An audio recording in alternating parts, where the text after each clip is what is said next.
आषाढी वारीच्या अनुषंगाने प्रशासनाने उत्तम नियोजन केलेले आहे।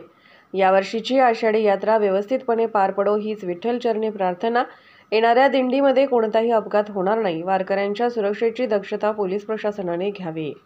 वर्षीप्रमाणे अतिशय चांगलं नियोजन केलंय। ह्या वर्षी गर्दी जास्त अपेक्षित आहे कारण का पाऊस झाला आहे। मागच्या वेळेस कमी होती गर्दी कारण का दुष्काळ होता। ह्या वेळेस गर्दी जास्त अपेक्षित आहे।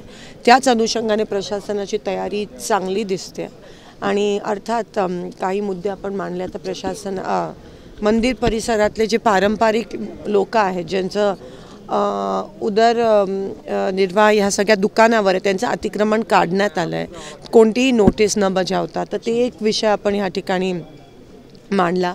महिलांसाठी शौचालयाचे विषय ह्या ठिकाणी आलेत आणि एकंदरीत सगळं सुरळीत झालं पाहिजे।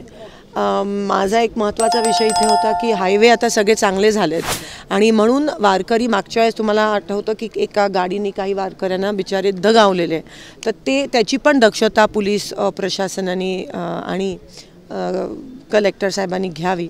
ह्या 2-3 त्या ठिकाणी सूचना मांडल्यात आणि ह्या वेळेस देखील आषाढी वारी व्यवस्थितरित्या पार पडो अशीच विठ्ठलाच्या चरणी प्रार्थना करते।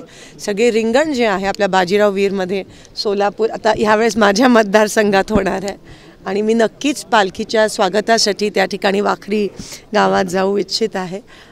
बाजीराव वीरला रिंगण होत असतं, तर हे आपलं सौभाग्य सोलापूरचं की आपल्या इकडे महाराष्ट्राचाच नाही पण देशातला एवढा मोठा सण किंवा एवढा मोठा यात्रा आपण ही साजरी करत असतो आणि चांगला पाऊस होता आहे। ह्याच पद्धतीत या पंढरपुरात आणि सोलापुरात पाऊस होऊ देत, सगळे तहानलेले जे शेतकरी आहेत त्यांची इच्छा पूर्ण होऊ देत अशी मी विठ्ठलाच्या राहुल गांधी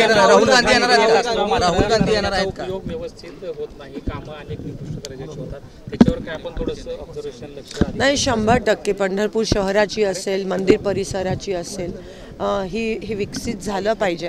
आपलं आर्किओलॉजी ह्याच्यामध्ये पण पंढरपूर देवस्थानाचं नाव नाही आहे, तर ते घालण्यासाठी ह्यावेळेस माझा प्रयत्न असणार आहे दिल्लीत लोकसभेत आणि अनेक जी प्रलंबित कामं असतील दिल्लीत केंद्र शासनात ती मार्गी लावायचा सोलापूरची खासदार म्हणून विठ्ठलाची सेवक म्हणून मी प्रयत्न करते। राहुल गांधी अजून कन्फर्म नाही आहे। राहुल गांधींचा